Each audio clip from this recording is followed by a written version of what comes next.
এর আগে আমি ভিডিও ছেড়েছিলাম যে আমার খুব মন মেজাজ খারাপ। তো আমি তোমাদের কাছে বলবো কি হয়েছে না হয়েছে যেদিন আমি সোমবারে 2 তারিখ ট্রেনে চেপেছি। ট্রেনে চাপার পরে রাত্রি 7টার সময় তোমার শিয়ালদা রাজধানী ছিল। তারপরে শিয়ালদা রাজধানী ছিল, ওখানে আমি চেপেছি 4:50-এ ছেড়ে দিয়েছে।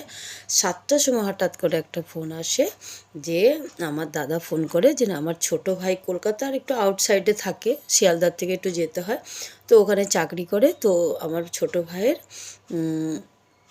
সেন্সলেস হয়ে গেছে পড়ে গিয়ে। তারপরে সব খবরাখবর নেওয়ার পরে ডাক্তার মাক্তার দেখিয়েছে, সে অনেক লম্বা রাত্রি 11টা-12টার সময় বললো।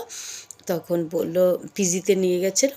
তখন ডাক্তার বলেছে যে ওর অবস্থা খারাপ, ওর ঘাড়ের 3টে নাস ভেঙে গেছে, হ্যাঁ ছিঁড়ে গেছে, আর ব্রেন স্ট্রোক হয়েছে।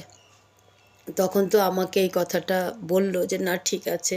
তারপরে ধীরে ধীরে এক এক করে সবাই যখন করলো, তারপরে 12টা-1টার সময় ডাক্তারবাবু ওকে বলে দিয়েছে ও আর নেই, ইজ ডেড। তো ওই শুনে আমাকে রাত্রি 2টোর সময় আমাকে ফোন করেছে। তো ওই শুনে আমি সারাদিন সন্ধ্যা 7টা থেকে কোনো কথা না, কান্নাই করছিলাম, মন খুব খারাপ করছিল। তাই এই জন্য ভিডিও এর আগে থেকেও আমি দিতে পারিনি, ভিডিও একটু ব্যস্ত ছিলাম। তাই এর জন্য আমি আর কি বলবো বলো, খুব দুঃখ যন্ত্রণা। আমরা 4 ভাই বোন, তার মধ্যে একজন চলে গেল, খুব কম বয়স, তার 2টো বাচ্চা আছে। তোমরা সবাই একটু আশীর্বাদ করো, বাচ্চা দুটো যেন ভালো থাকে, ওর পরিবারটা যেন ভালো থাকে আর কি। নমস্কার।